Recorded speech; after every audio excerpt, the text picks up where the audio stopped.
Test, test, test. Everything good?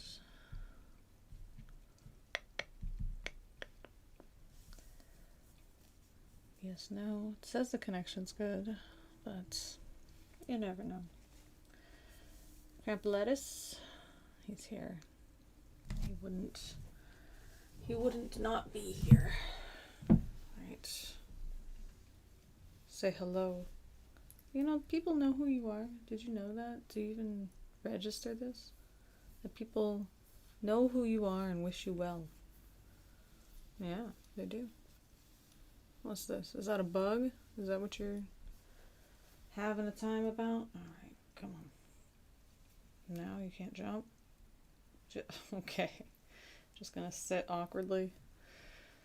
You see me? You see Krampus? There you go. Okay. Yes, my Krampus. No, you can't go there. Oh. There's another hair thing. Come on, Krampus. Oof. That's a scratch. That's a scratch. Krampus, we're gonna deal with this later. Mark my words, sir.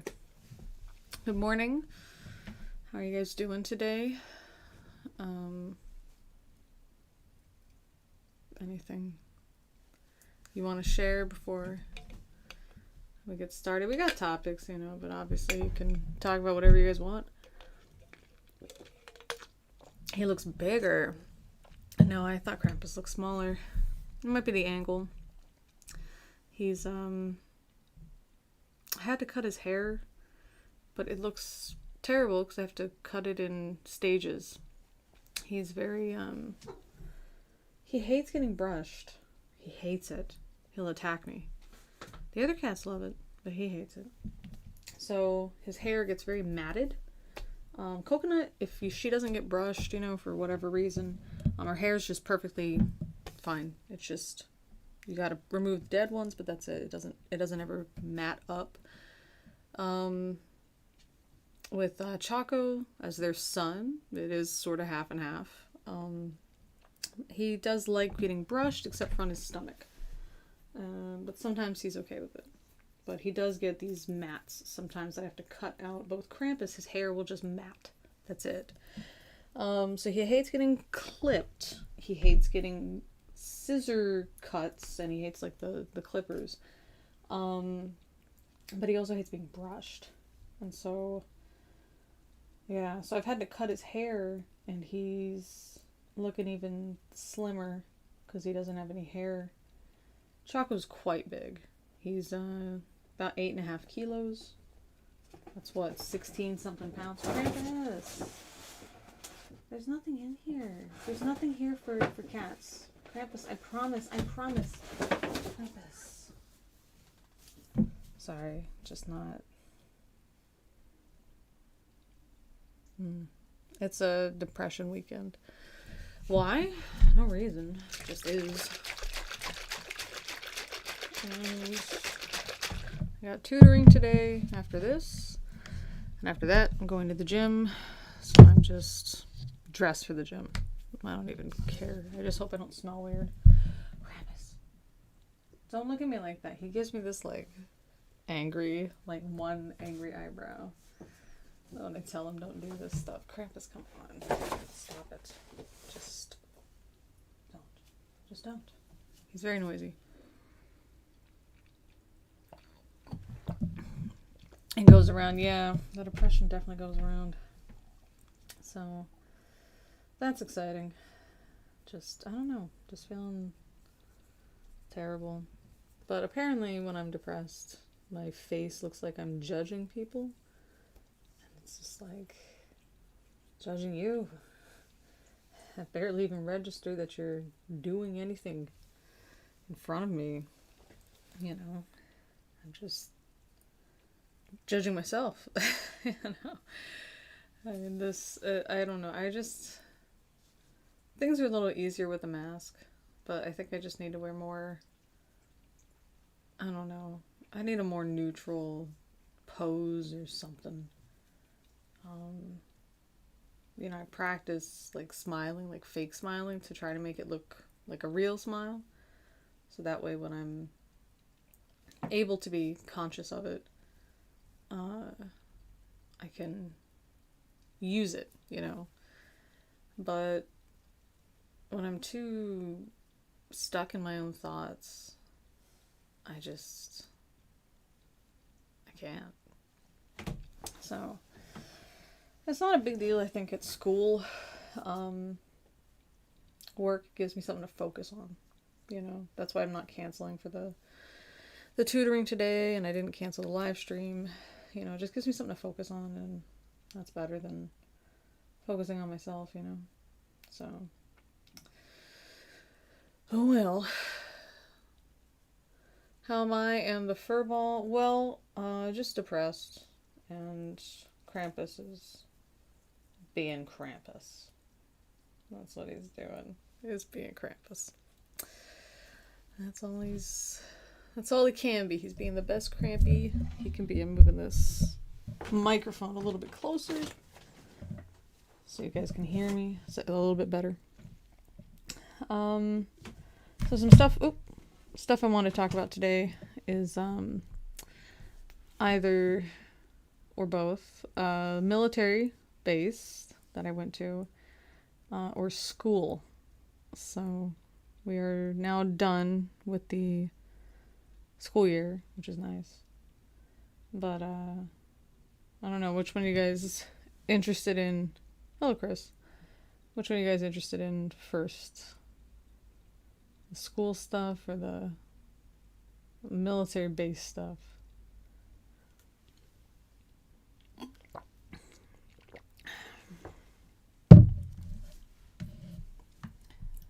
While you guys are doing that, I'm gonna see if I can pull something up real quick.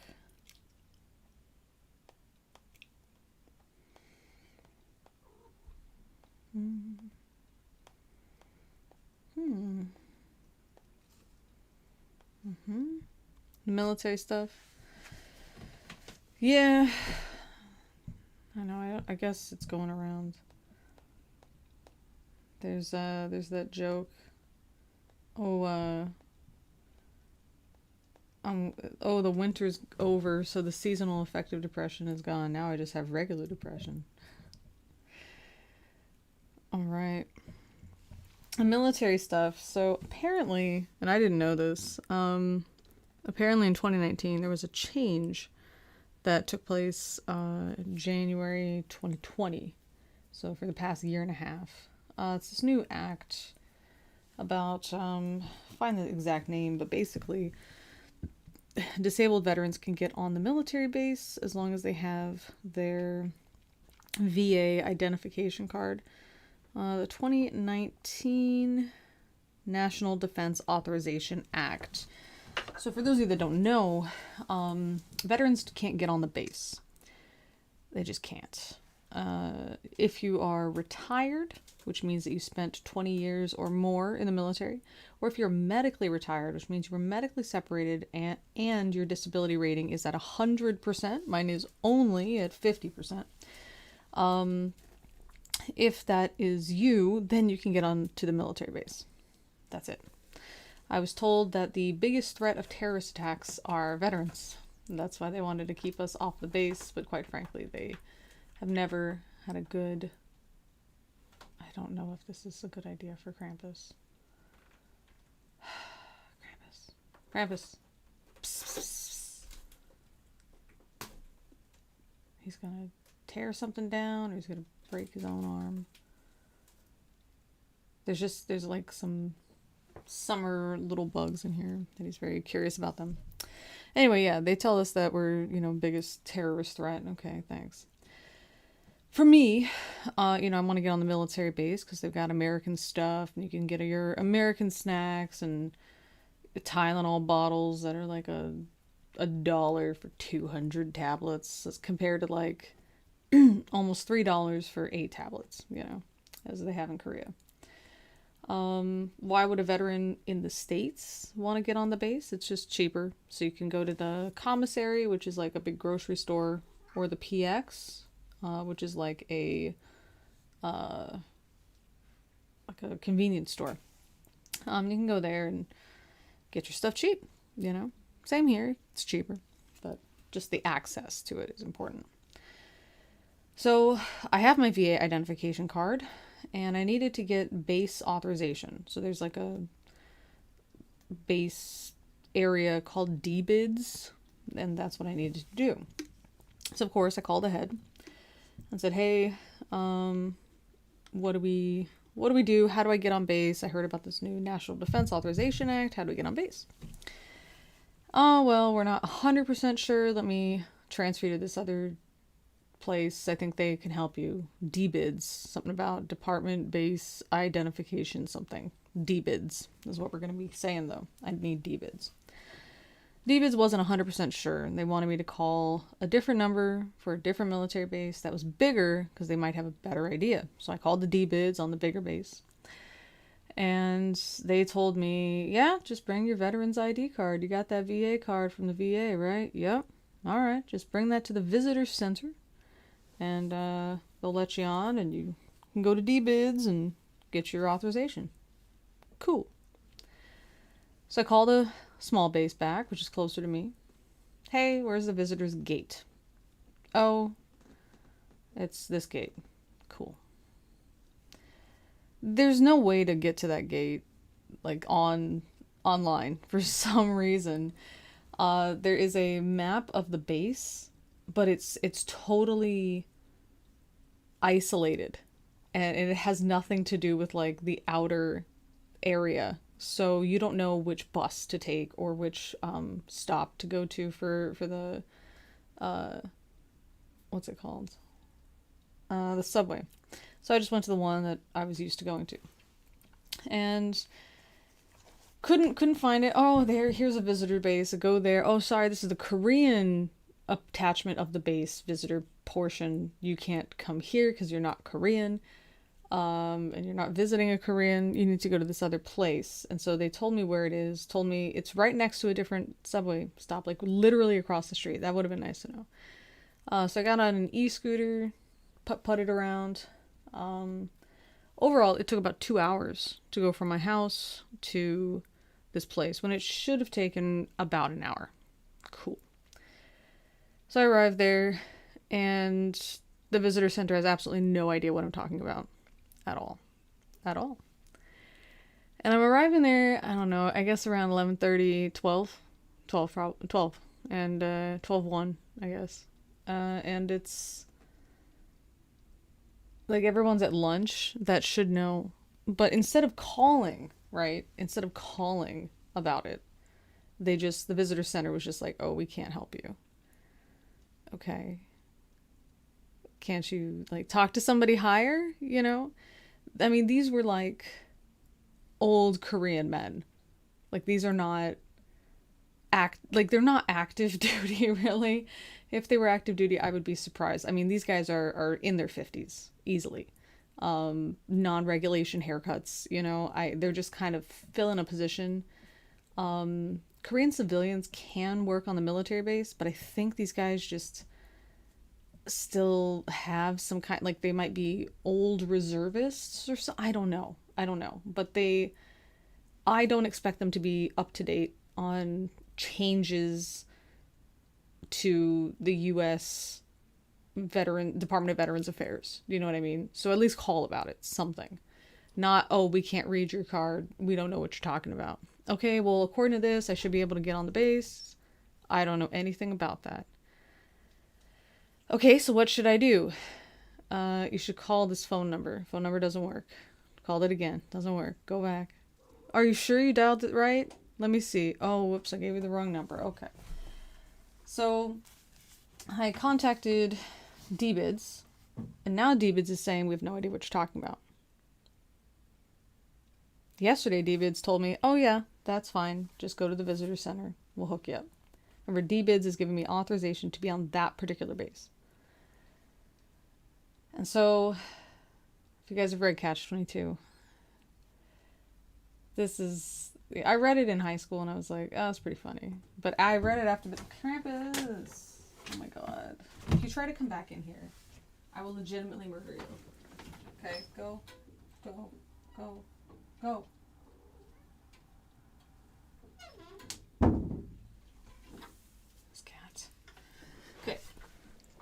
So, I need to get onto the base to go to DBIDS to get authorization to get onto the base. But they won't let me onto the base because they don't have authorization to get onto the base.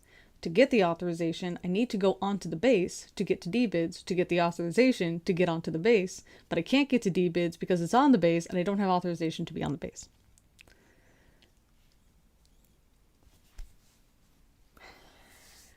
And I told them that. And I said, what do you want me to do? Because I know that you can get like these active duty soldiers. You can be escorted on base, but I guess not now. But I didn't know that. But COVID, I guess they shut that down just for this one base. And I was like, what am I supposed to do? Go on Craigslist to just find some random soldier, pay him $10 to take me on the base so I can get the act? Like, what? This is a right that I have. Break the glass with a hammer inside. Right. You know, like. So I'm being told, well, you got to call the MP, the military police. Okay. Don't know why, but okay. I guess they'll understand. The guy can't help me. Tells me to call him back. Call him back. And, he's going to call me back. Calls me back. Still can't help me. Gotta wait for the desk sergeant, but he's at lunch or something. So come back. Meanwhile, it's hot.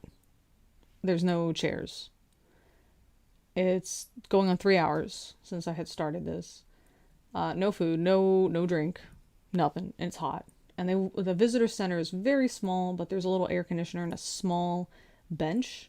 But they won't let me hang out in there because I'm not supposed to be there and COVID. So I have to just stand outside. Excellent. So they don't know what they're doing. They have to tell me to contact this other group.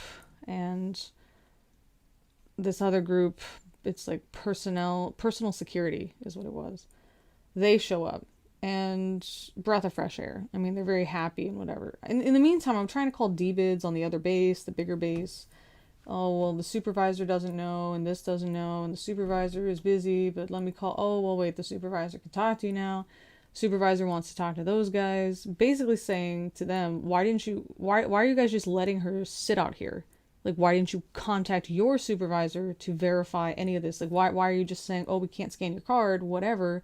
Like, this is a new, this has been out for a year and a half. How do you guys not know about it? And if somebody shows it to you, like shows you the date and stuff, how do you guys not call a supervisor? Like, why are you being, basically told those guys without telling them, why are you being so damn lazy? Like, that's what she was telling them. So anyway, I get on the base, they do the DBIDS thing, and I can buy nothing. You see. Remember, I'm going on the base so I can buy American food from the commissary or the PX. Me and my Diet Dr. Pepper. Can't get it. Because in Korea only, bunch of chuckle fucks were buying the items that were cheaper on the base, which is everything, but in particular liquor and cigarettes, and then going off the base and selling it to people. So in order to prevent this, they issued a ration card. So technically you could still do it, I guess, but you can't do it a lot. So you have like a limit of alcohol and stuff you could buy, but also food. So you need a ration card. And I said, okay, well, I am entitled to access this stuff. How do I get a ration card? Oh, you need to have your VA letter saying that you have access to the commissary. But remember, nobody needs that letter. That letter doesn't exist. Because if you're a veteran, you can get on the base, or if you're a disabled veteran, you can get on the base, and you automatically have access to the commissary. The only reason I don't have access to the commissary is only because I'm in Korea. That's it. Because these idiots were selling stuff, and now there's a ration card. Only Korea has this. Not even Japan has this. Korea has this. So I need a note from the Department of Veterans Affairs saying that I have access to the commissary, which they're not going to give me because veterans implicitly have access to the commissary. There's no reason. It's like if It's like if you went to a school and you needed a note that says, from the school that says, like you went to go buy your textbooks. But for some reason you needed a note from the school that says you have access to buy, you're authorized to buy textbooks. But the school's not going to give you that note because you're already authorized to buy textbooks by virtue of being a student. Do you know what I mean? I'm already authorized by virtue of being a veteran.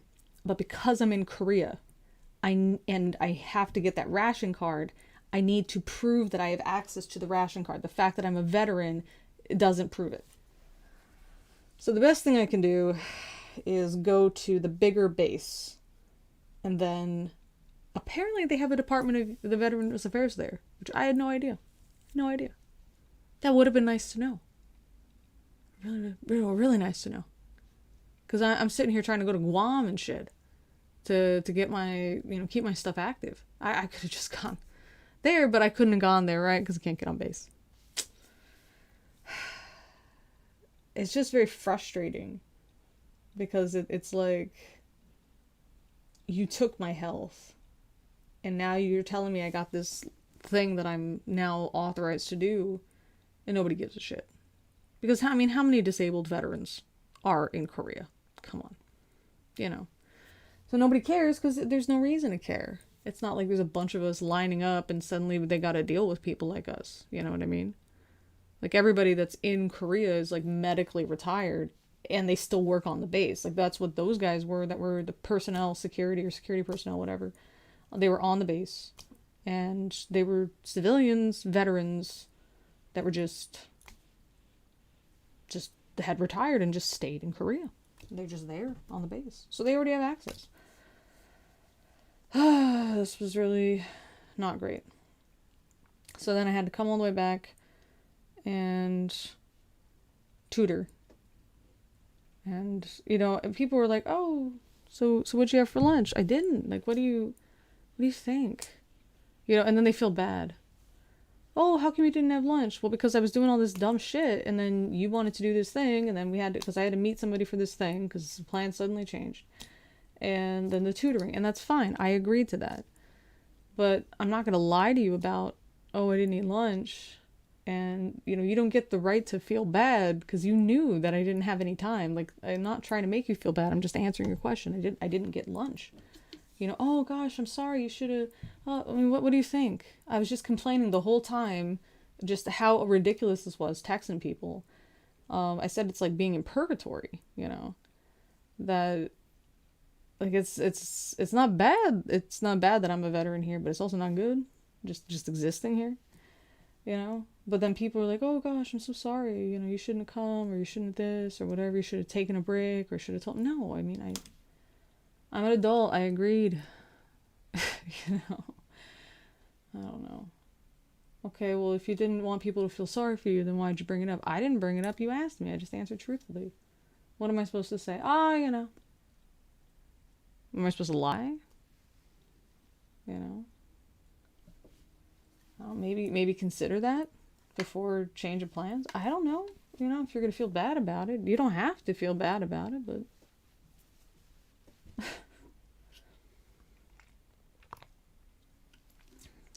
And I know it's a very boring story, but very frustrating.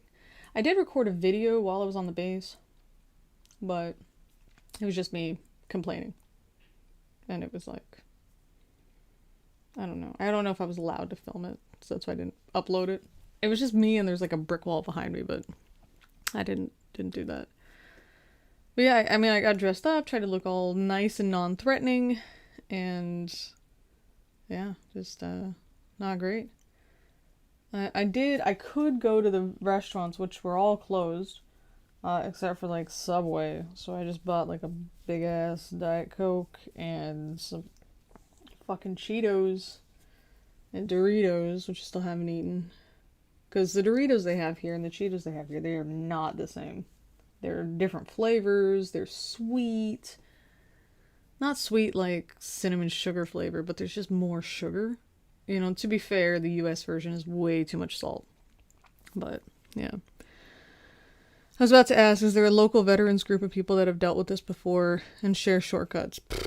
If there is, I don't know. You know, I'm assuming there might be on Facebook. Maybe that's where I should check. But yeah, let's see. Do they have the veterans in Korea? Because I feel like a lot of the veterans are already having that access. Do you know what I mean? Not post, search. Veterans in Korea.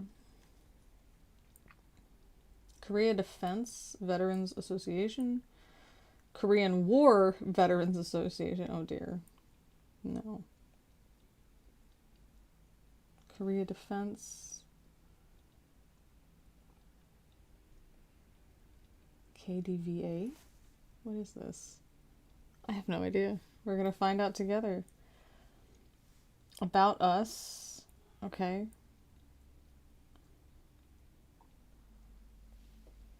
Mutual Defense. Chairman President Association. Enhance ROK US Alliance. Yeah, but who goes... Who goes to like who is this? You know what I mean? Like, who's allowed in this? Is this like, oh, I served? Location and info, it's in Virginia. Why? Why is it in Virginia? All places. It looks like it's people who served in the military in Korea, which means US or KACHUSA, which is the Korean people. Like, they have to do their military service as a mandatory thing, but they had to they could work on the military base for the US military base. So that's better. It's more relaxed. You make more money, and I guess in general it's just a better better duty station. What is this? How do I join the KDVA? What do we got? Is this like, I don't even know what this is. Honor and remember those who have served in Korea. Only professional organization whose sole purpose is to enhance, support, and advocate for the ROK US Alliance. Former and current U.S. military and DoD personnel of U.S. Forces, Korea, Combined Forces. Okay, so it is if you served. U.S. military and DoD personnel who meet the requirements for the Korea Service Medal. See? I'm a veteran in Korea, but I'm not a Korean veteran. I'm gonna throw this phone. Like, I'm just... It's so frustrating. You know? It's like I'm always the perfect shape to fall down these just ridiculous cracks. Always the perfect shape. Like, even when I went to Guam to get my medication and to at least get my physical renewed in the system, they did nothing of it. And they tried to send my medication to Hawaii. I've never lived in Hawaii. Why would you do that? I said, don't send medication. I don't need you to send medication. I just need you to update in the system that I got a physical, so that way the normal VA that I can see, which I can't see right now, that VA can say that I've been renewed. That's all I need. And they yelled at me. They yelled at me that it was my fault, that I didn't take the name of the person who called me to verify my appointment, because now I'm just lying. Nobody verified my appointment. My appointment doesn't exist.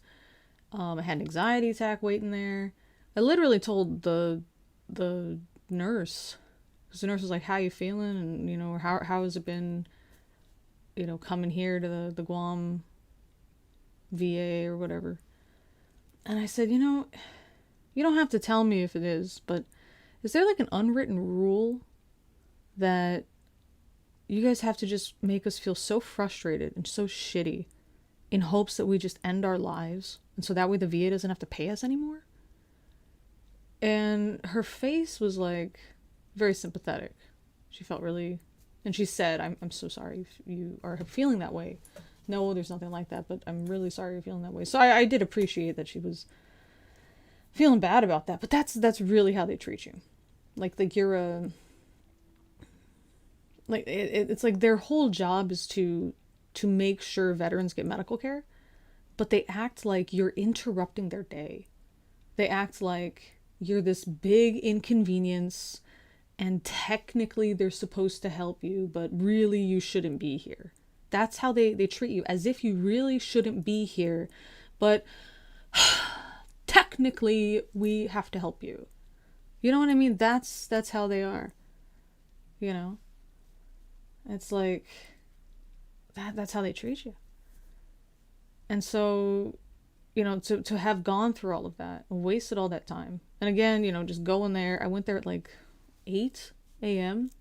and I had finished at 2 p.m. I couldn't go to the I asked him, like, hey, I can I go to the bathroom?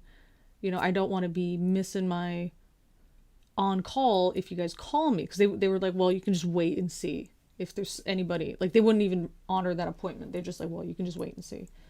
So I just waited, and I said, well, you know, can you watch, you know, can you just tell them I went to the bathroom? That's not my job.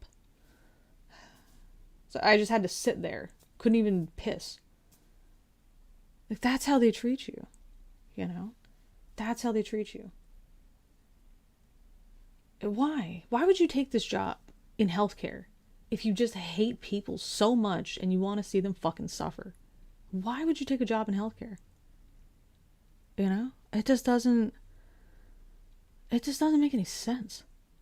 And I think that's what was so frustrating. They wouldn't even give me the courtesy at the damn base to just let me sit on a bench with some air conditioning. I had to sit outside, stand outside, in the heat, in the middle of the day. And they're just acting like, not our problem, not our problem, not our problem. You know? When I was in, yeah, there's a lot of shit that's not my job, not my problem. But you do it because you want to help that person. Because you think, man, if I was in that situation, I'd want someone to help me. That's what you do. You know? That's the whole purpose of the brotherhood. You know what I mean? You help each other out. Because you're all getting fucked. You know what I mean? The government's fucking everybody. So you help each other out. You don't act like this. Just, sorry, wait outside in the summer heat. What the fuck? Where do you get off? You know? What are you doing here if you're not going to help people? It's very frustrating. Let's see what you guys are saying. Work in the IT department of a financial institution, and this resonates. Well, I guess we're all miserable together, at least.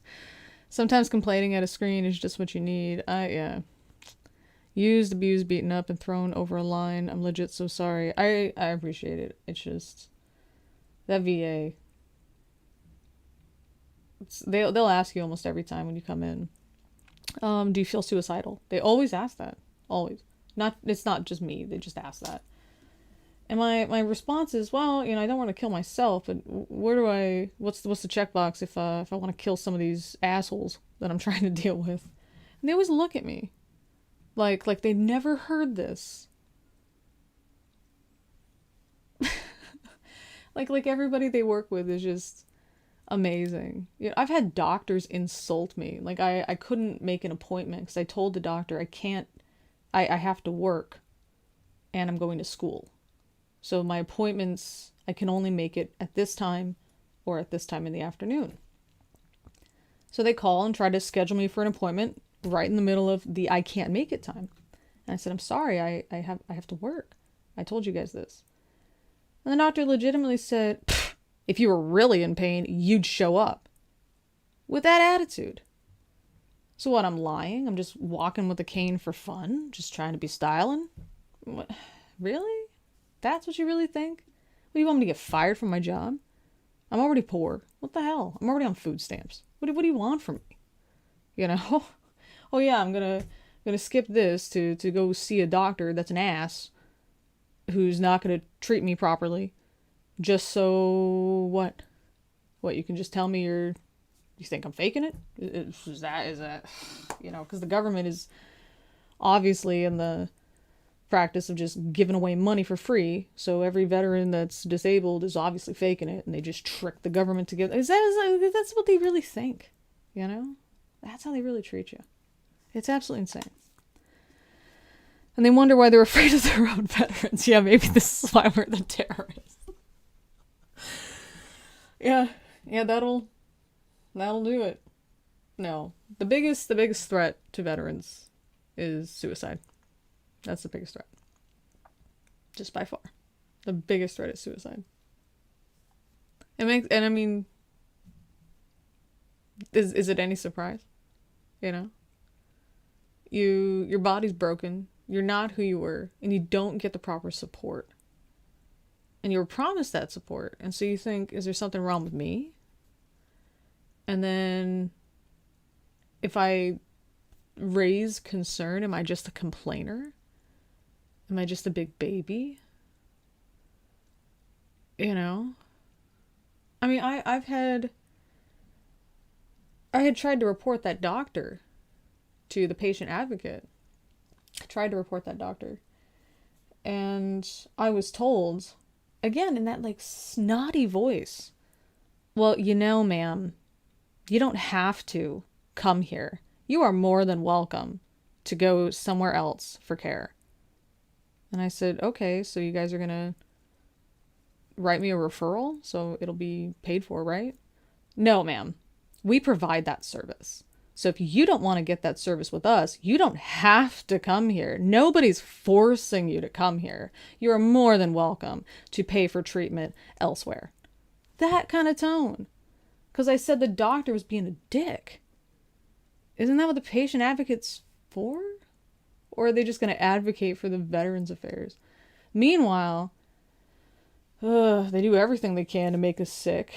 The worst of it was, like, anytime you see a veteran missing a leg, there's a really good chance they lost that leg to diabetes. That's a big thing for vets. And the worst of it was when I was just wandering around, and they had these cookies that were being fresh baked in the damn hallway. It was Otis Spunkmeyer. If you don't know what they are, those cookies are like cocaine. They're just addictive. They're so addictive. Like heroin. You just taste it and you just sold forever. They're just something about them. And so they're baking them. And of course, they're just giving them out for free because we love and support our veterans. And this guy with this cane and this huge belly, he yelled at them in the line to hurry up because he's already late for his appointment to refill his insulin. Like, he said that. And I don't think he was saying it to be funny. He said it because he wanted to express to them how necessary it was for him to make his appointment. But also, he's so fucking addicted to sugar that he's going to stand in line as a diabetic with a cane, needing a renewal of his insulin, knowing he could just get the renewal of insulin and then come back and wait in line. But he didn't want to lose his place in line. And he was just standing there. Like, legally, don't they have to say, sir, we can't fucking feed you these cookies? Can't they say that? You know, it's like cutting somebody off when they drink too much. Obviously something happened to you, man. But he was upset. You know, and they got all these vending machines there that all they sell is just shit. Just cola and just fried shit and candy bars and stuff. Why not like a protein bar? Why not a fucking banana or something? If you want like something that resembles food, you have to go up to at least for the VA that I was, you had to go up, it's like the 4th floor, and there's one vending machine that's like refrigerated, and you can get an apple there. The rest of them were just selling chips. And I asked them about that. I'm like, don't you see that there's like this epidemic of diabetes at our VA? That we've got guys losing feet and hands and sight. And you're just feeding them Coca-Cola? Oh, well, you know, it's not just the veterans that are here. This is also there for the workers, too. The workers can bring their own shit. This is their job. You know, a veteran shows up and doesn't expect stuff to take so long. So they might not bring lunch. You know, I got an appointment at 11. I'll be in and out and go grab lunch after that or something, right? They're not expecting to wait until 1 p.m. for their 11 a.m. appointment, which happens. So they're going to be like, well, shit, you know, I got to get something to eat. I'm hungry. Oh, look, there's all of the food that I'm addicted to right here at the VA. It's like, what is it? Not consenting, condoning it. You know what I mean? Oh, well, what about for those of us that don't have diabetes? Shit, you can eat apples too. What, you gotta eat the damn, fried stuff? You gotta eat the damn Snickers? If you want, how come that isn't, if you want Snickers, you should bring it? How come if I want an apple, I should bring it? It's a hospital. It's a hospital. We got IEDs and shit, but we got more veterans that lost their feet because of fucking diabetes. And why? Because Coca-Cola pays for it. That's why. That's why it's there. It's so shit. This is your friendly reminder that I was once trained to shoot people. Yeah. But obviously I don't have a gun. So I was trained to disable people.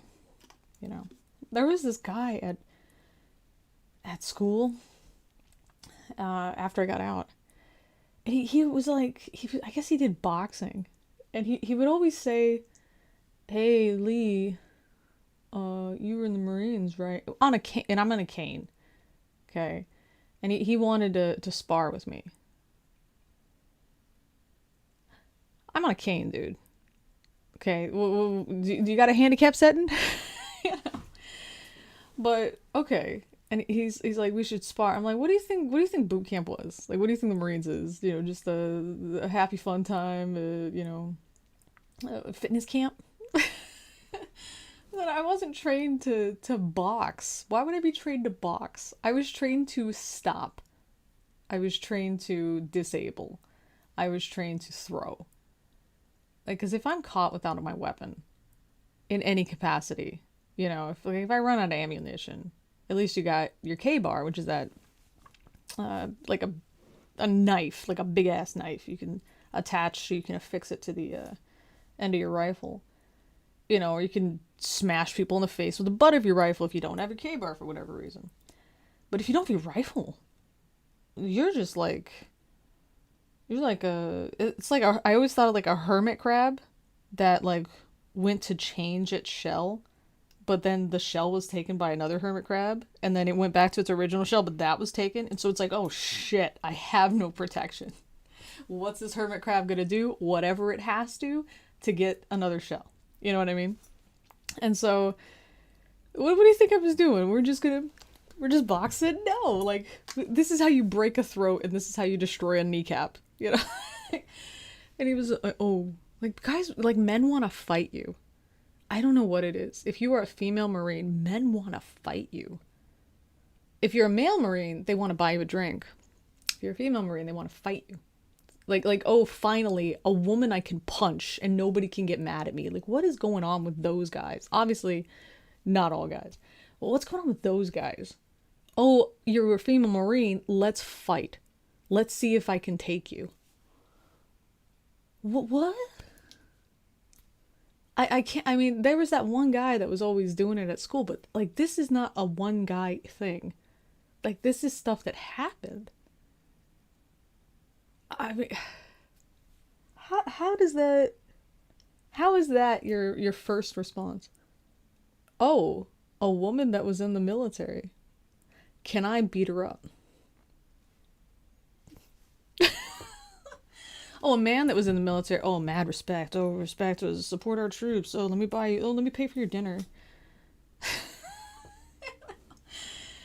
Or they think you're a stripper. Which, hey, if you're a sex worker, you're a sex worker. But I didn't go through all that training so people would confuse me for another job. You know what I mean?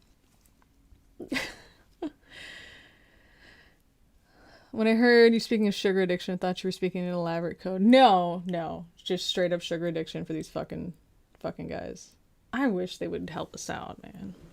But I got a buddy, actually I met him in Korea. He was finishing his medical degree. And he actually works at the VA. He's a doctor now. At the VA. And he says one of the difficult things that doctors have to figure out is, how do we talk to our patients? Obviously, telling the patient, lose weight, better diet, blah, blah, blah, this is going to help you, right? Obviously. That's what we want. We want to push for optimum health. But are most patients going to do that? No. So is it better for us as doctors to tell people otherwise hazardous and bad information? It's just less bad than where they are now, in hopes that we can gradually taper them down to healthy. And he has a hard time with that, and I think anybody would. Because when your doctor tells you, your diet is okay, but let's see if we can just switch out half of your cola consumption with Diet Coke. So when you go to Wendy's or McDonald's or wherever, and you get that big ass fountain drink of cola, fill half of it with diet, and then half of it with cola. Because then you get the person thinking, oh, this is healthy. My doctor condones it. Therefore, I can drink even more. I thought I was doing something bad for myself, but you can drink even more. Hey, those donuts, can you possibly buy sugar-free donuts at the store? Oh, my doctor is telling me sugar-free fried dough is healthy, And then you keep coming back, your doctor keeps asking you to make changes. Oh, come on, doc, you told me this thing was healthy, So they end up getting bigger. How do we fix that? It's a big deal. It is so messed up to say fight me. Isn't that the weirdest thing? It's the weirdest thing. I don't know which one is weirder. The stripper one or the fight me one. I think I gotta say the fight me one. But it's just so weird to have your uniform on and be standing next to another Marine who has their uniform on. And you outrank them, and you're wearing your nicer uniform, not your camouflage, so you got better medals than they do. And they turn to the guy and thank them for their service, hero, blah, blah, blah. And then they just walk off. They don't even look your way and acknowledge that you're there. It's so weird. Or they'll look at you very scared. That one, I'm okay with. At least you're staying away from me. Whatever stupidity you got going on in your brain, at least it's staying away from me. But it's just so weird to fight people.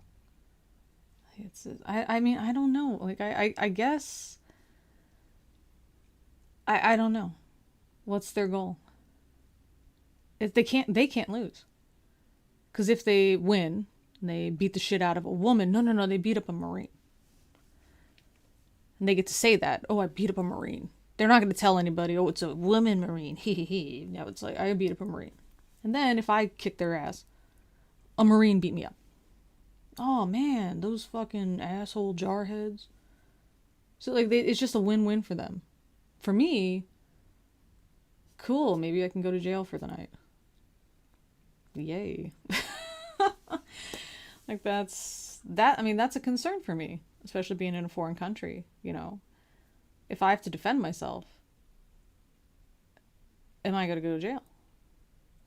Because I'm not a woman that defended herself.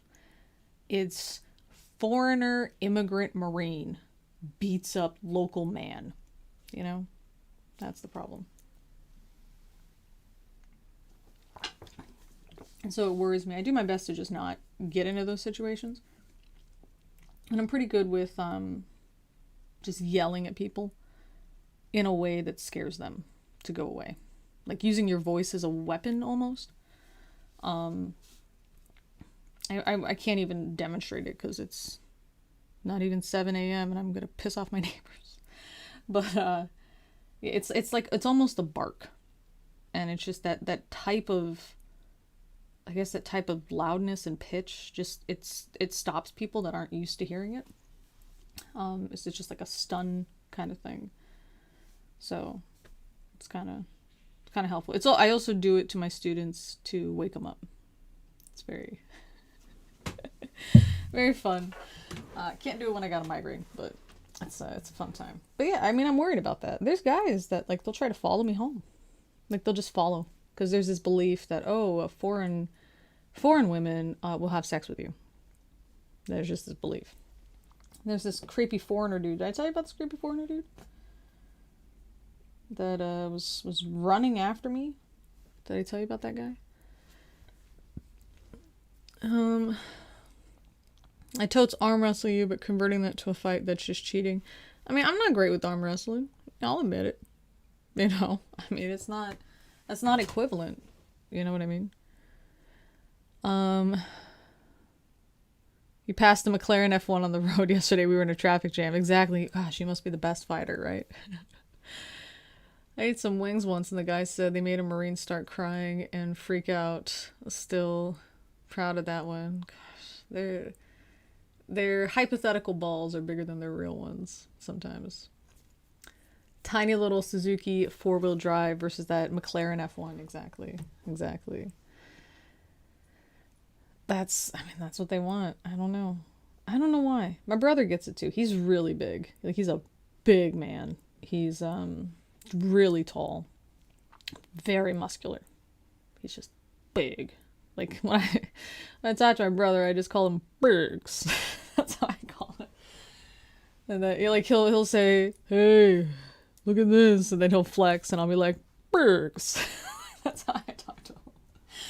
So, that's how big he is. And anytime he goes into a bar, somebody tries to pick a fight with him. And he's just minding his own business. And somebody tries to pick a fight with him.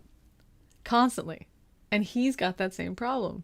If I punch this guy defending myself against him attacking me, physically attacking me, not verbally, physically attacking me, like trying to smash a chair on my back or something, and I throw him, or I shove him hard enough that he's thrown across the room with the shove. And so he doesn't even punch. And he gets hurt. My brother's like, I could go to jail. Because it's always the big guy needs to know better. You know, not to use that force. Poor Biggs, you know. So we got a similar problem in that sense. Biggs, exactly. Berg. That's it. Speaking of, I have wanted to do Mario 2 playthrough, or more like die through, while I'm talking to you guys. But yeah, there was this guy. He was like, he would chase after me. I think he just happened to live in the same area. I don't think he was stalking me. But you would, like, I'd be walking to a commuting point or something, and he would run up from behind me and then jump and like spin around to make eye contact with me. And then as I'm walking forward, he's walking backwards so he could make eye contact with me. The fuck? So for me, that I would consider quite aggressive. And so I always like do that bark, you know, and there's like, what kind of thing? Like, what do you want? And if they don't respond, get louder, because then it tends to embarrass them. Because I'm already, like, if you're going to make me feel uncomfortable, no. I will make you feel uncomfortable. I mean, I've called some guy a pervert on the subway, just loudly. And he just got off at the stop, at the just whatever stop we were coming to. Because what are you doing? You know, what are you doing? It was being a creep. You know, what are you doing? So, but this guy would just do this. It had happened maybe once a month. Like a damn year and a half, 2 years.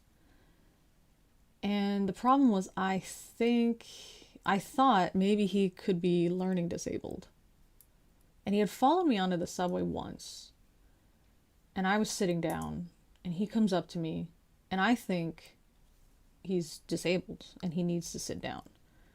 So I stand up, and he just wants to practice English. I thought, sure. You know, normally that pisses me off, but I'll oblige. Clearly you're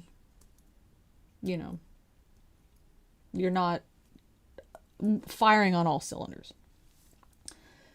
And at the time, I had very short hair. It was like to here. And he said, "Do you have short hair?" And I was like, "Oh, maybe he doesn't see it because I've got like this big coat." And I was like, "Yeah." And he goes, "Oh, women should have long hair. Are you wearing makeup?" My makeup was like blue. Like blue. Blue makeup. And I was like, "Yes." Women should not have makeup. They should just be natural beauty. Okay, so I called him a sexist and sat down. And he's like, "Oh, no, no, no, no, no. Beautiful, beautiful. You're so beautiful. Oh, no, no, no, no, no, no, no. Sorry, sorry, sorry, sorry." And I was just like, "Go away." And he kept saying it. And I was like, "Go away." And he kept saying it. So I said in Korean loudly with like the conjugation that you would use for little kids and animals. I said, basically, I guess the equivalent would be, get out of my face. Kind of like loudly. Or even get the fuck out of my face. And he just left. So I was tutoring him, or I was tutoring the student that I got to meet today. And we were at this Starbucks.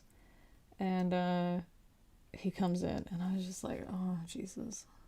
Like, can we move?" Because he sat down right next to us. So we moved, and he kept staring. And I was just like, God. And I was telling her about it. And so she ends up, she's like, "I want to know what's going on." Like, she's very confrontational. I love it. I'm here for it. Because if it wasn't me and it was happening to her, I would be doing the same thing, In my case, again, it's like, is there something with this guy? And is it going to be that I don't say anything so he thinks we have a relationship, like in his head? And then something will happen, like he'll try to get physical with me? Or if I say something, will it humiliate him and then he'll attack me later? Is that, those are the two choices you have.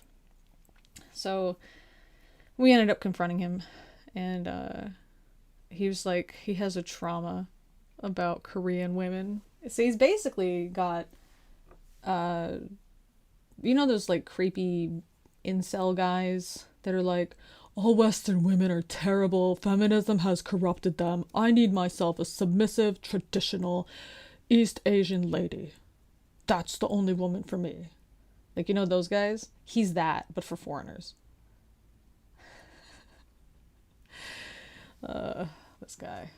This guy. What a loser. Jesus.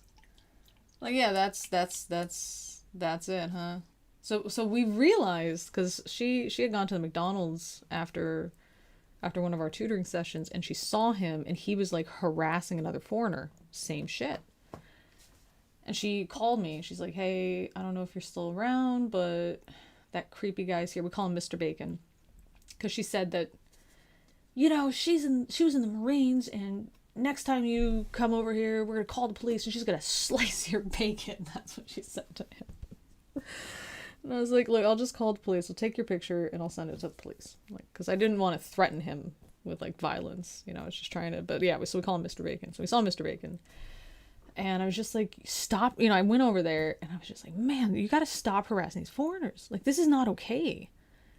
And what do you think? And so, but we realized he's like that incel weeaboo that they hang out at these, cheap sushi buffet places waiting for someone who looks vaguely East Asian to come in, and they use their best konnichiwa with them. Like, that's what he was doing. Like, he just hangs out in the Western areas in this place that's frequented by Westerners. And he just uses all of his best English, which is not very good. I mean, what do you think? That's gonna get you a date? The women like it when you run up from behind them, spin around, and follow them like backwards-ish. Like, that turns us on. Like, oh wow, a creepy man. That's exactly what I needed. Oh, and I love the fact that you're just obviously not paying attention to your hygiene. Oh, I love that. Oh, it's great when you're just sweating when you eat. Oh, it's so hot. Is that what they think? That's it. My son tears through Super Mario Odyssey like nobody's business. I have absolutely no idea how he does it. My brother's friend, he could do that. He was just like gifted. I mean, we've seen this guy blast through like Gauntlet Legends arcade on 1/4. Like he's a prodigy. We had joked that anytime he touches a controller, that he interfaces with the machine and he gets like all the cheat codes like just into his brain. Like that was the only way we had to explain it. It was very, very him. But yeah, it's just I don't know. People are fucking weird. They're just weird. I think that's the comforting thing is people are shitty and stupid in like the exact same way, no matter where you go. You know, it's interesting when people will post stuff about racism or something on social media, and that, oh, you know, if you're white or white passing, you automatically, you know, benefit. And I was just like, you do realize that white people are not in power everywhere. You know, like in my own culture, the fact that I don't look like my cousins because I'm mixed, I mean, that was always like a negative. Like you're almost held at an arm's distance, you know. And they use their white people voice with you if they don't know you. Like it's just very strange, you know. It's not desirable. It's like, you look like the invaders. Great. You know. That it's almost like, what's like you're rejecting your culture, but I there's nothing I'm doing. Like I just look this way, you know. It's not my fault. I'm not rejecting my culture. Like there's other stuff, like if you speak English very correctly, that's almost considered to be insulting. And if you try to correct somebody else's English when they're speaking, I wouldn't say pidgin English, but I guess it's sort of similar to it. Like we have our own ways to pronounce words and stuff. And if you try to correct somebody, it's like, oh, who are you that you're like, oh, okay, like imperialists, you know, that kind of thing.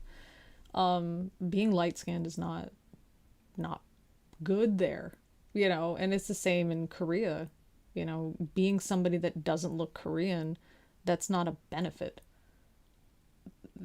Yeah, that's not it. Especially since I don't have blonde hair. That's confusing for some people, because all foreigners have blonde hair, and I'm like, what about like Tony Stark, you know, from what's his name, Robert Downey Jr. You know, he's a foreigner. Oh, but his hair's like brown. Your hair's like black. Yeah, because I'm half Asian.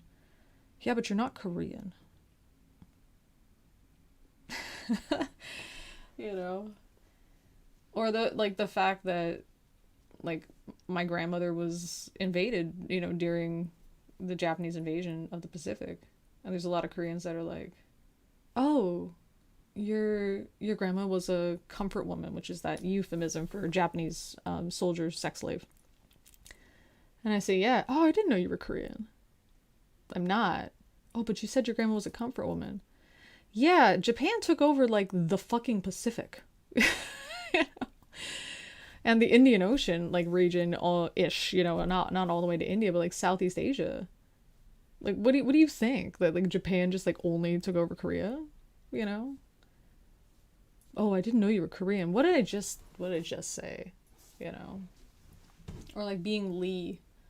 They think that Lee is only for Koreans. And so I explained, no, you know, Lee is actually a name, male or female, given or family name, for Westerners. Oh, okay. So like, is that your Korean name? Are you married to a Korean? Like those questions. Like, I just explained it to you. I just explained it to you. It's my name. You know, I just explained it to you. So,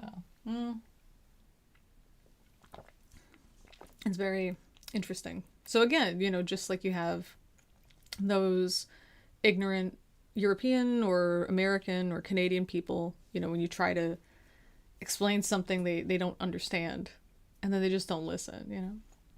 Stupid comes in every color. Town siren.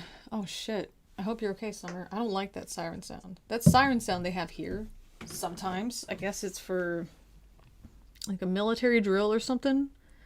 But as an American, that I don't know what it is about that siren. That siren, it's like when you hear it, there's nothing good. Nothing good can come from that siren. And I remember I heard it while I was walking on the street, and I just was like, oh my god, where do we go? You know, and nobody else was freaking out. The person I was walking with was like, what are you doing? Like, the siren. Like, is North Korea attacking? Like, what's going on? And they were like, what? No. What do you mean? I'm like, why is there a siren? What's going on? I don't know. It's probably just like testing or training. How do you know? Nobody else is freaking out. What if everybody else is not knowledgeable, just like you're not knowledgeable? I was freaking out about it. But yeah, that air raid siren. No, thank you. Our souls come in every color. Exactly. I think that was a nice thing about the military, is that some people, they would come in racist or sexist, and then they would just leave not racist or sexist because they would realize, oh, there's a lot of dumbasses everywhere. So that's kind of fun. Yeah. Yeah. Oh, so the school stuff. Let's see. Oh, it's a tornado warning. Oh no. Is the sky green? Is it green? One thing I've learned is that people always try to fit you into categories and groups that they're already familiar with. It's just what a lot of people do. It takes a lot of practice and effort to stop. It always makes me wonder how much. Obviously, there's the nature component, but for the environmental component, for the nurture component, the environmental component, what can we do to encourage thinking? You know. And that's something that I always wonder as a teacher, because there's been times I tried to, so we have a lot of bad air here, like a lot of air pollution. And there is a belief that it all comes from China, because China's got pretty shitty air.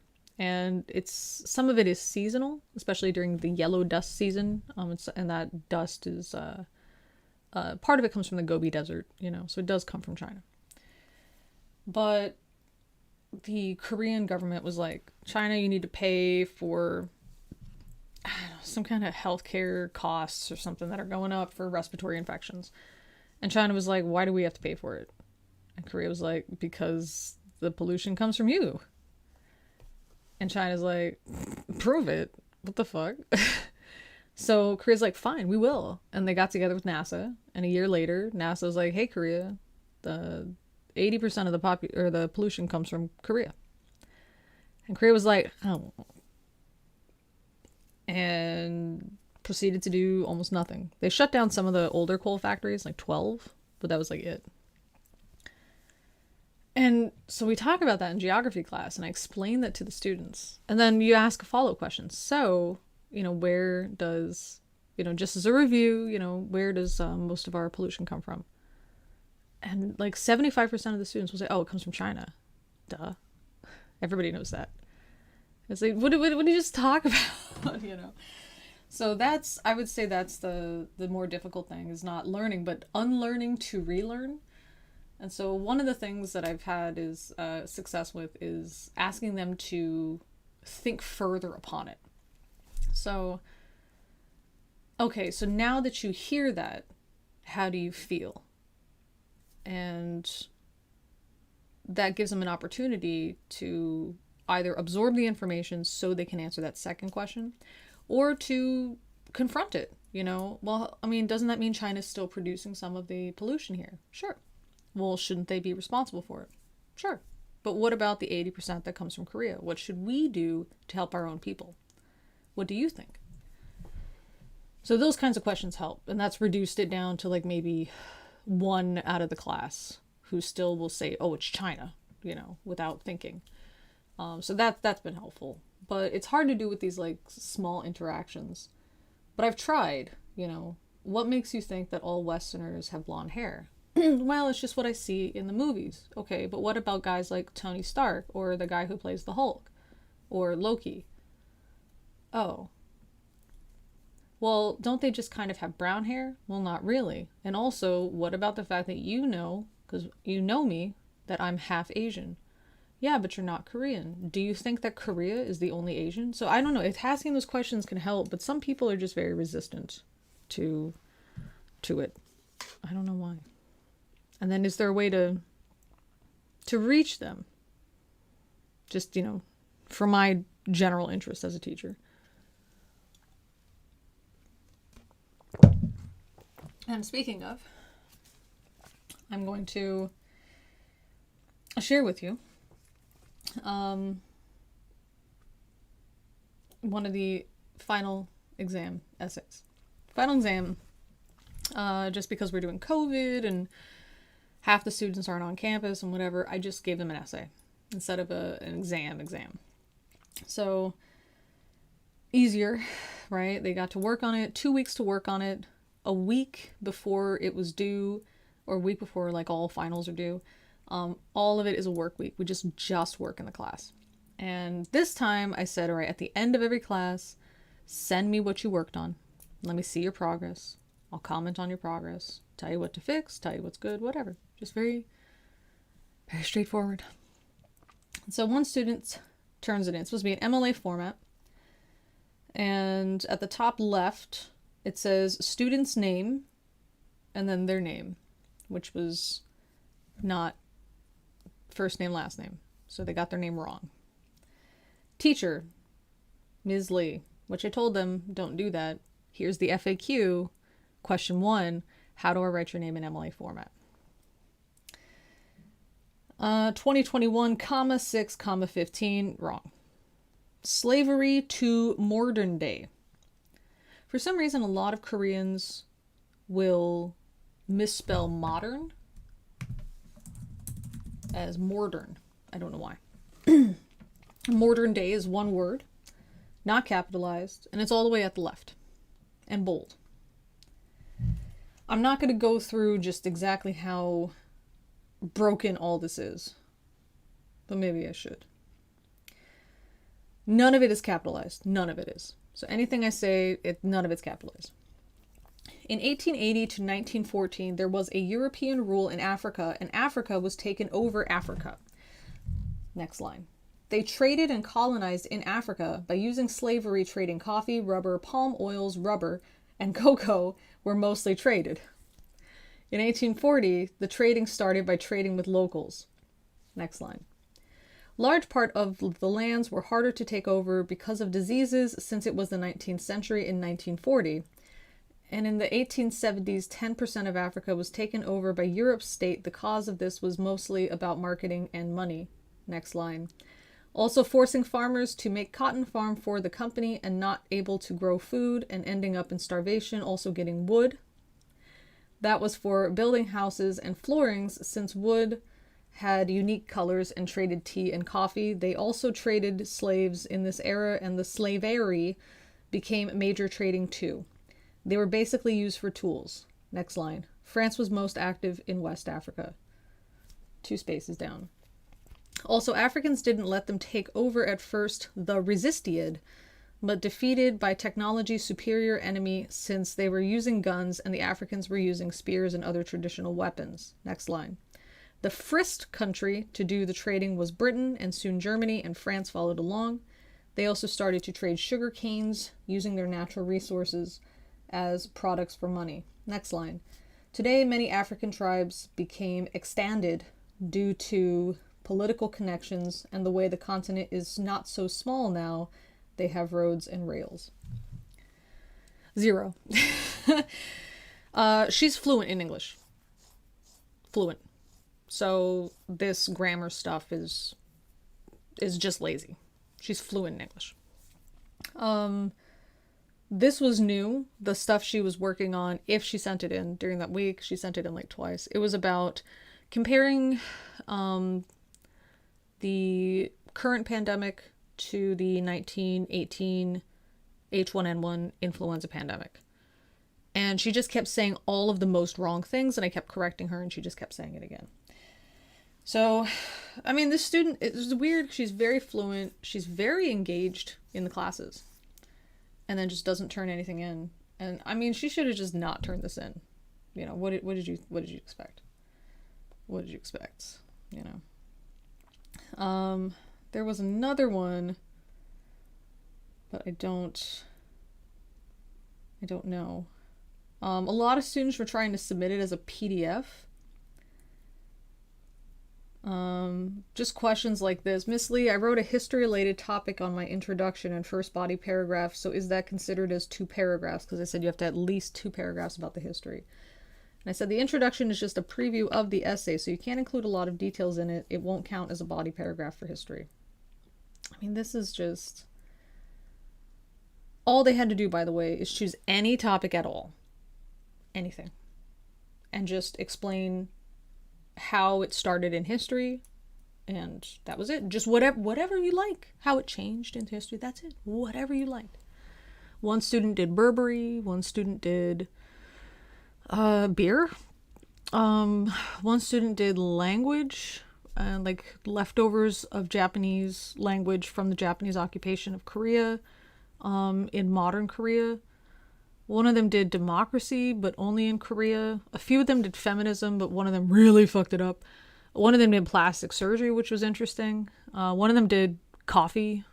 Just whatever they were interested in. Whatever. This was like the easiest possible thing. The whole thing was just so they can understand what... Like, this stuff doesn't just come out of nowhere, There's all these roots in history, and that's why it's important for us to know about history. That's all. That's all it was. Just choose anything.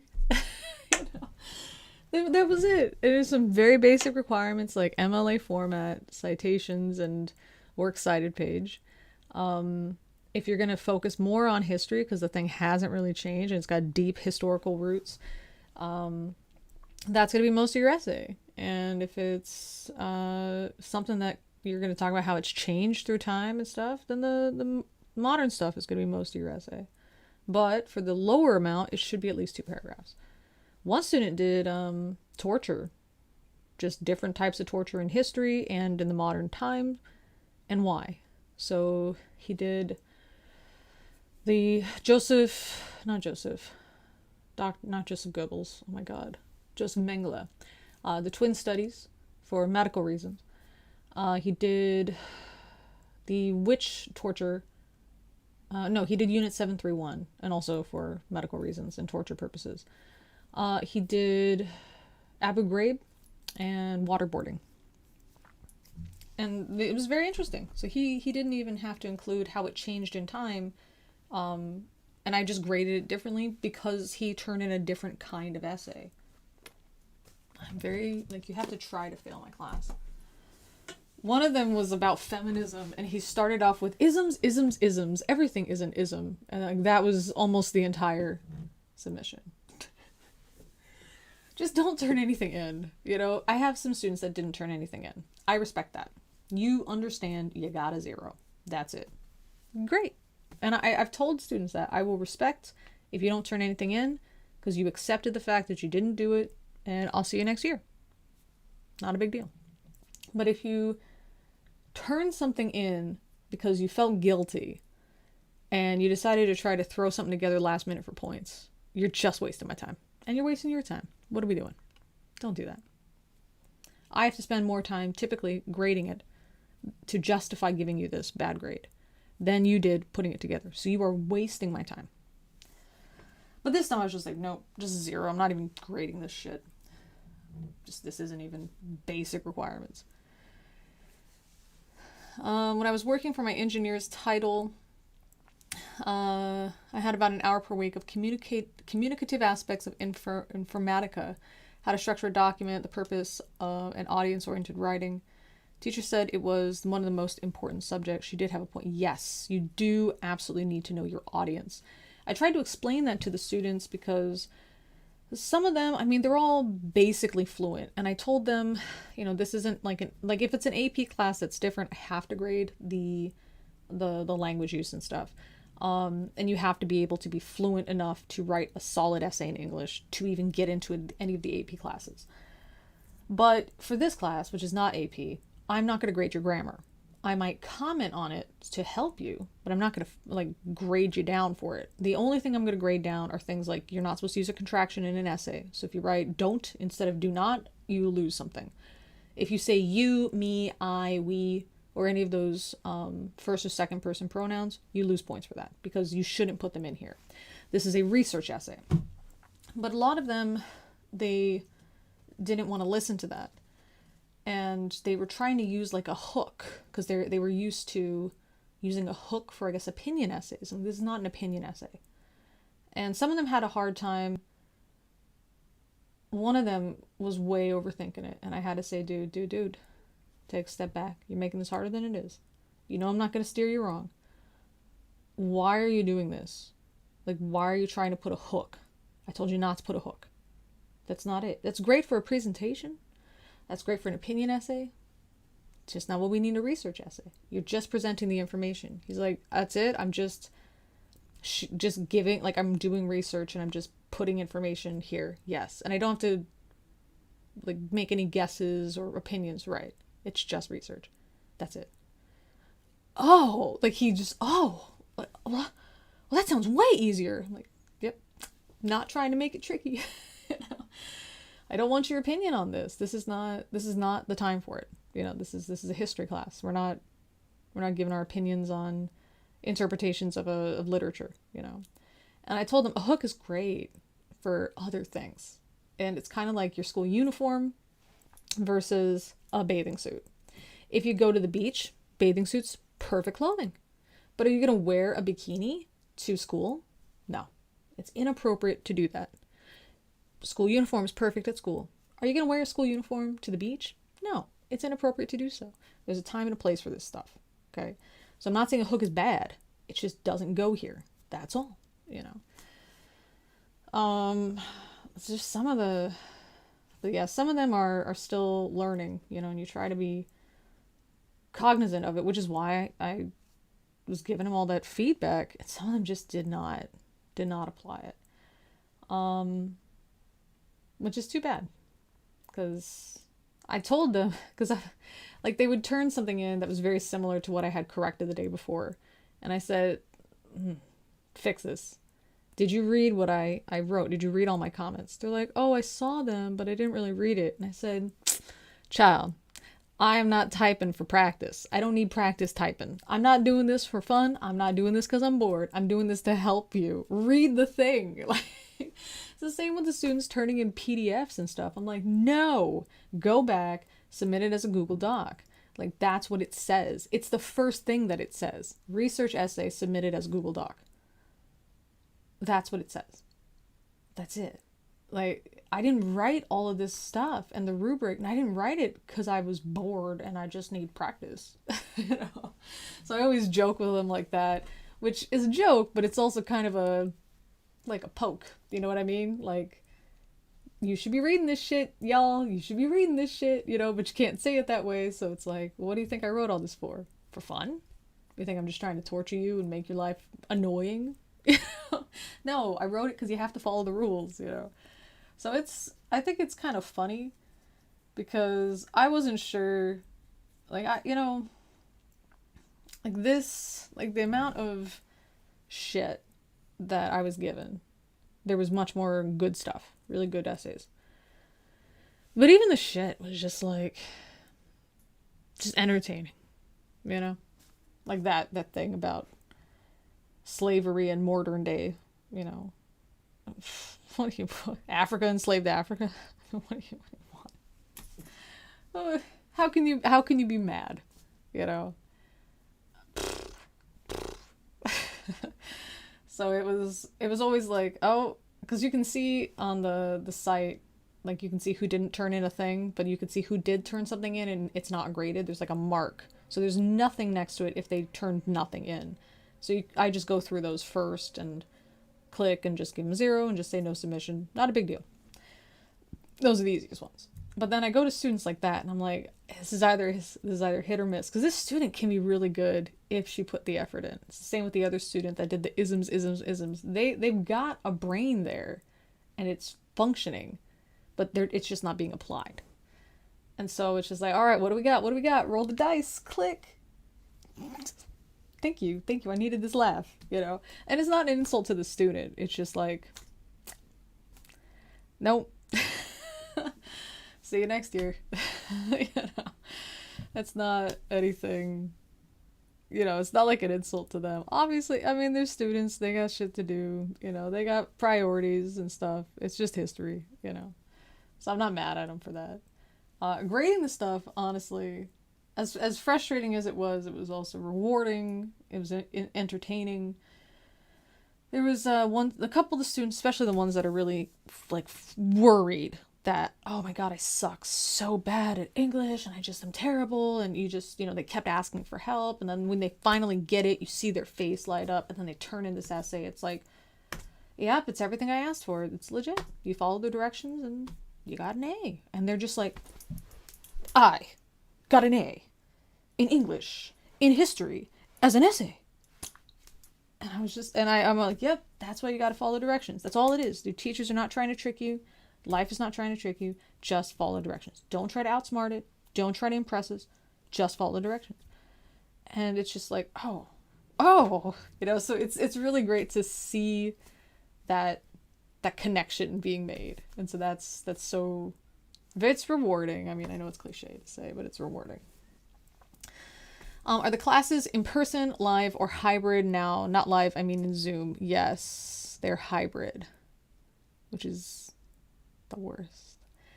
It's the worst. So students, if their parents didn't want them to go to campus, they didn't have to. So it was split up by the grades. And so like we'll just call in group A and group B. So group A for 1 week would be online, and group B would be in person, and then the next week they switch. So sometimes the classes I would happen to have, everybody was in one grade. And so the whole class would be online, or the whole class would be in person. Great. Much easier. But then if your parents didn't want you coming on campus, you didn't have to come on campus. And so there was like one class where all the students were in the same grade, so they should have all been on campus or not, except this one student. And so when that happens, all of us now have to open Zoom and do the class through Zoom. Because if I have it on the monitor, like this big ass monitor I got, and I'm pointing to shit for the students to see in class, the student that's on Zoom can't see it. So it's almost like you're still teaching online. My really big classes, those were always like just mixed. It was always some of the students online, some of the students in person. So we always had to sign into Zoom.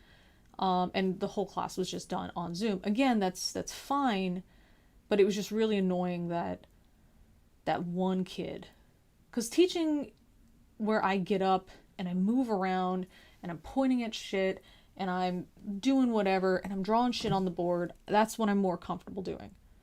And so to be denied that arbitrarily, because this kid wasn't like scared of COVID, he just had decided he didn't want to come to school, because some of the students thought for some reason that because the classes are offered online, that meant they could just choose to show up sometimes. So if it was convenient for them, like one student was like, so I want to show up on campus Monday, Tuesday, Thursday, but then Wednesday, Friday, it's better for me to be online because they had some other stuff to do and it was just easier for them to do that. No, that's not what this is for. So that kid had done that. He thought he could just stay home. If he didn't wake up in time or something, he thought he could just stay home. And then the school was like, no, it's either you follow the rules or you're 100% online. And he's like, well, I guess I'll just be 100% online. So that's what pissed me off. If you're legitimately afraid of the virus, and you should be, not like quaking in fear, but you should be concerned about it. Yeah, stay home. Absolutely. Absolutely. If you're sick, you got nausea, you just stayed up way too late, and you got that weird, like, I'm so tired that I'm feeling sick kind of situation, stay home. Attend online, totally cool. Absolutely fine. But if it's, oh, I chose to just arbitrarily stay home because I felt like it, and oops, I don't want to get in trouble, so now I'm just going to stay home. Man, come on. Come on, man. Come on. So you gotta have that talk without singling anybody out. But so I would say, oh, I'm telling all my classes this, but so it's not pointing any fingers, whatever, because the other students didn't know that student had just chosen to stay home. They thought he was like one of the COVID exceptions. But he knew he had chosen to stay home, and I knew he had chosen to stay home. So he knew I was talking to him without exposing him. But I was, basically saying, you guys are welcome to everything I told you. Stay home if you're sick, tired, whatever. This is not like sick, tired, not just tired. But otherwise, the classes are designed to be taught in person. And everybody else in your grade is coming. It's not fair for you to just decide to stay home. That's, you have to remember, you're not your own person. You are part of a class. And, you just try to remind them that, they live in a society, you're connected, your actions impact others, blah, blah, blah. So it's just turning the annoyance into like a teachable moment, I guess. Yeah. I've been down more than one rabbit hole about medieval torture devices, so I can't judge too much. No, no, of course so I tell the students, because the students like the class, they do, and they like it because of the way I teach it. And all the students that like hate history, they hate social studies, they just love this class. It's great. And I tell them it's because I'm a weirdo. Only a weirdo can teach history correctly in an entertaining way. Because only a weirdo looks at history and looks at the worst parts of history and says, ugh, but why? And then they get into it. A normal person looks at the horrible parts of history and goes, ugh, oh my God, can I even talk about this to teenagers? This is so disgusting. Maybe we should just kind of gloss over it. That's what a normal person does. So you're not teaching history correctly. Maybe you might be a better other type of teacher, but for history, you got to be like, oh, fuck. So why did they do that? Are we doing it today? What can we learn from this? And get into it, right? So the torture devices, when we talk about like the witch torture in Europe, their assignment is to design 2 torture devices. And they design them, and there's like a specifications, you have to tell me what the torture is, like you have to draw it, and then you have to explain what the torture is, the name of your machine, and then how it eventually kills you, because it can't kill you quickly, right? So how does it eventually kill you? And they get very creative. And I say, like, some of them are pretty fucked up, And so we finish, and they present it for extra credit if they want to. And okay, cool. Why did I make you guys do this? And they've always got silly answers. I don't know. And most of them is just, teacher, I don't know. It's just an assignment. And I say, because I want you guys to know all the horrible things that are done in history and today. These are not done by monsters and psychopaths. These are done by regular people, just like you and me. But they had enough of a push in one direction that they actually applied this. So you guys are not, sociopaths, but you have designed these horrific machines. You're just regular people that were able to do this. And if you had the right push, you would implement this for sure. How many of us? And so we talk about, what's that experiment? The Milgram experiment? Yeah. The one where the people were killing the subject. They didn't realize they were the subject and the person was actually fine, but they were believing they were severely injuring or killing this person just because somebody in a white lab coat told them to. They didn't threaten them. They just said, it's very important that you continue. Please continue. Just those things. Not like, man, if you don't finish this experiment, we're going to not pay you and then we're going to blacklist you. It was just, we need to continue the experiment. It's very important to continue. Just a very calm voice. About 65% of people gave a lethal shock. And I bring that up to the students and say, well, how many of you were the 65%? Because none of those people walked into that experiment thinking, oh yeah, I would kill a guy if somebody in a lab coat told me to. None of them thought so. So you think so. All of us think, no, I wouldn't be part of that 65%. But do you know And it makes them feel very uncomfortable, which is good. I want them to feel uncomfortable. I want them to think about things that make them uncomfortable, challenge themselves. So that's why we have fun in the class. The students, they just have a blast with it, And I ask them too, like, hey, this is not a psychology class, but are you guys okay with like having this information? And they're always like, oh, this is so interesting. Like, yeah, it is fucking interesting, And it's a good time. I got into robotics so I could spend lots of time programming with robots, but over the last 2 months, I've only touched code on 5 days. Everything I'm doing is with people. I'm sorry to hear that.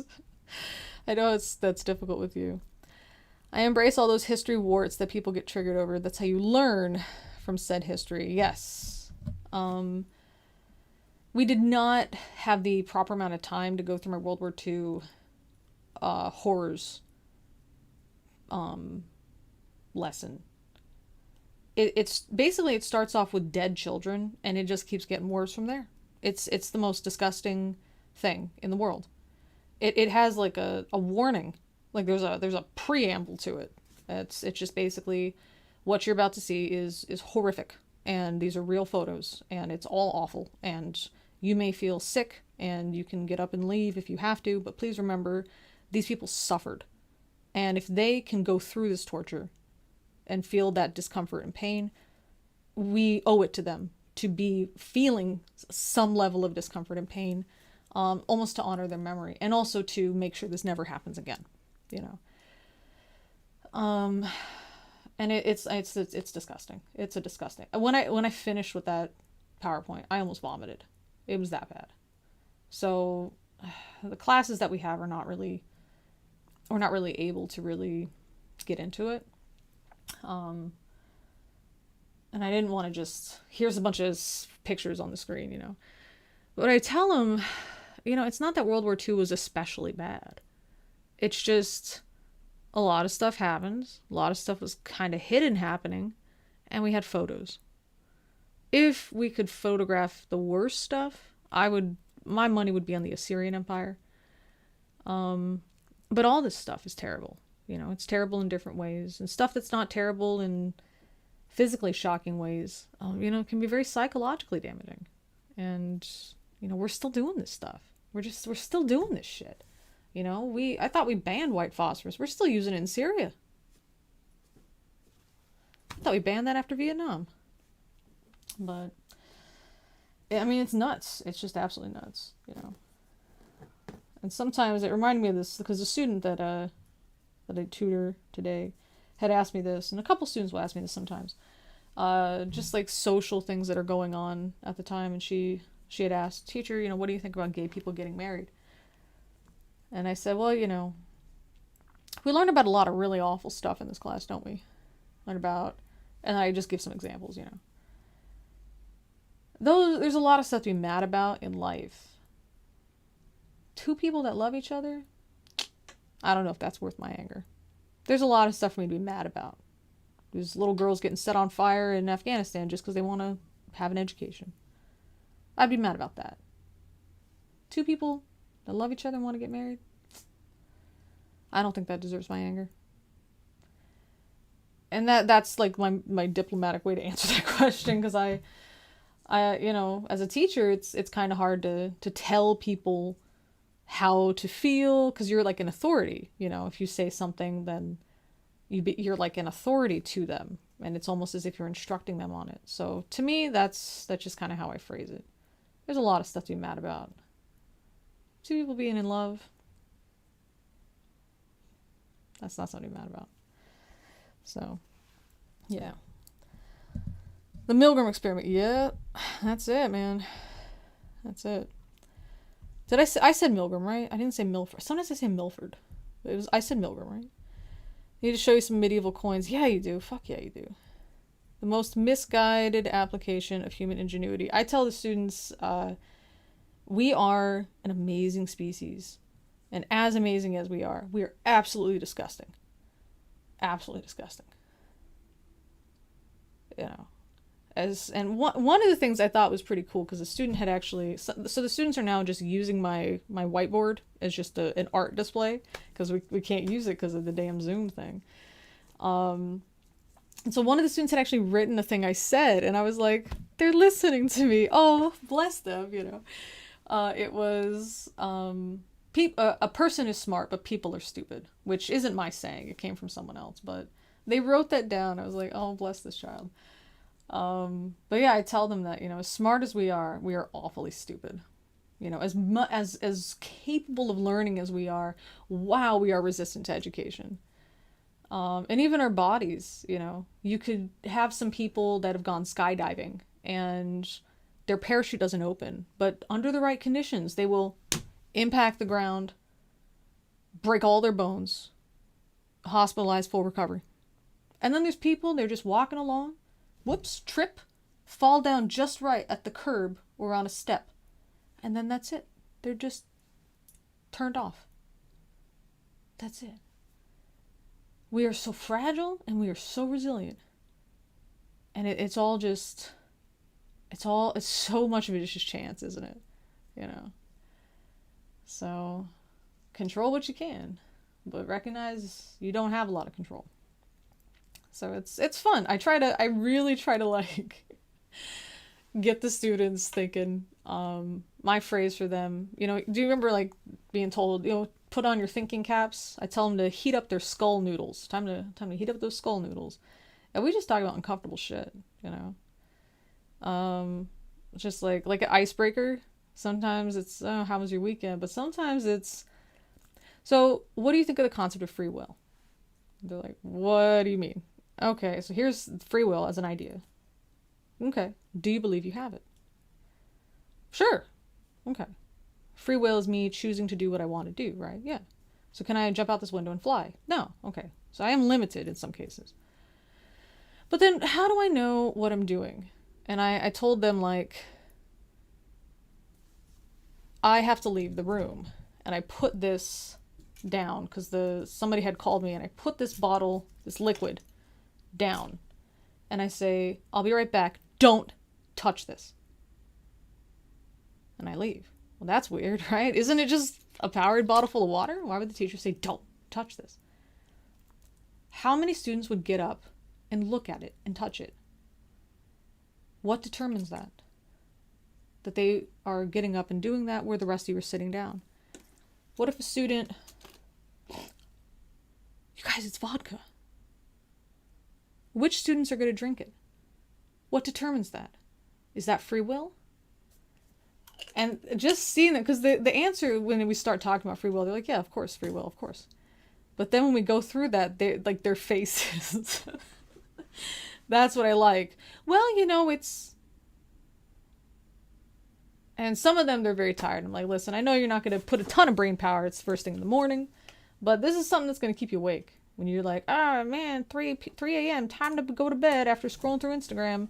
And then you're suddenly going to remember this question. And then you're going to be like, no, I can't sleep. So we just got to have fun with that. And like what you said there are actually people through parts of history that I like to honor as many as I can, even if it's 1,000 years later. Right. That's how I feel. Like if they...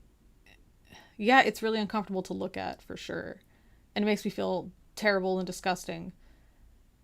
That's me looking at a photo of it. How bad did they actually feel going through it? If they could go through it and be that uncomfortable, like that extreme level of discomfort, which is like suffering and pain and torture, then I could go through it and be on this like light level of discomfort, you know? I write the occasional piece of smutty fanfic. There's places in the world where I get arrested for that. Yeah, that's true. Same with studying family tree stuff. Yeah, especially if your family tree is funky for whatever reason.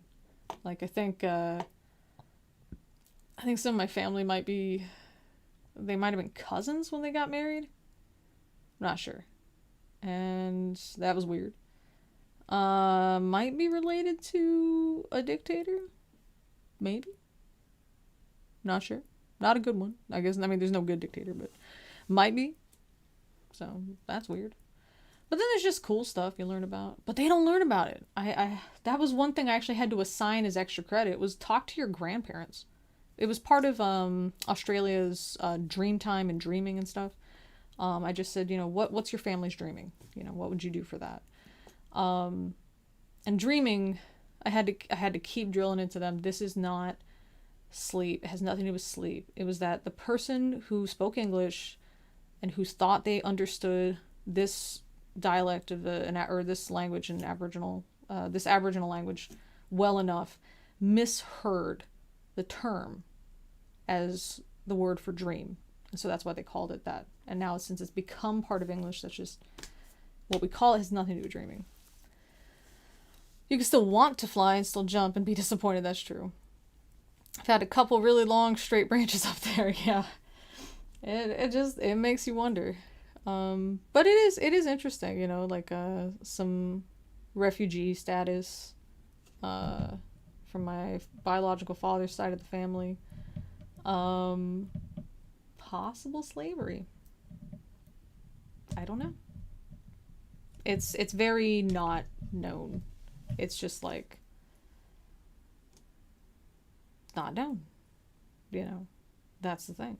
It's one of those things where, could it be?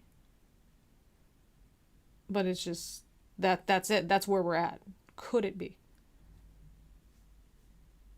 That's it. We just don't know. That sucks. Like, to have one side of the family that had slaves, and then the other side of the family was enslaved. It's disgusting, you know. So. Oh well, I gotta get my ass out of here and go tutor.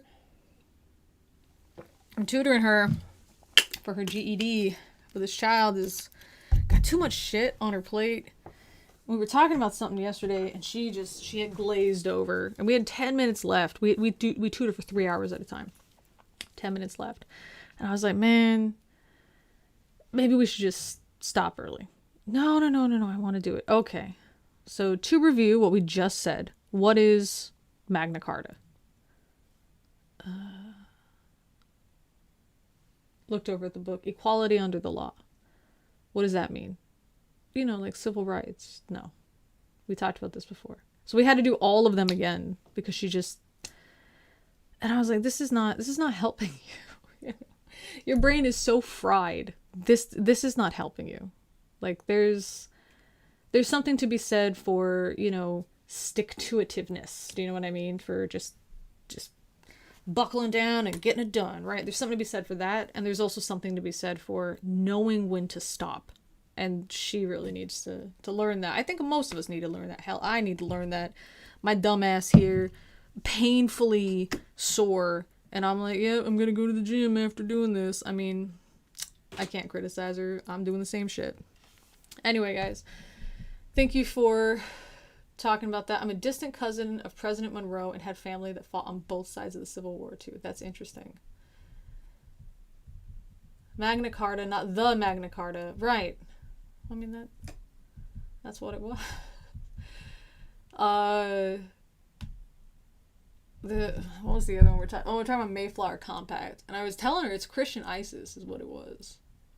But we should talk about that. I'd like to do more of the videos. I'm not sure if we're gonna do online, like live lessons all the time. We might, but I would like to get through the history stuff and the geography stuff, just to take care of those. Anyway, yeah, I gotta get going. See you guys later. Have fun. Thanks for joining me, and all that good stuff. All right, guys. Be safe, be happy, and if you can't be either, then that sucks, but you can endure it. All right. See ya.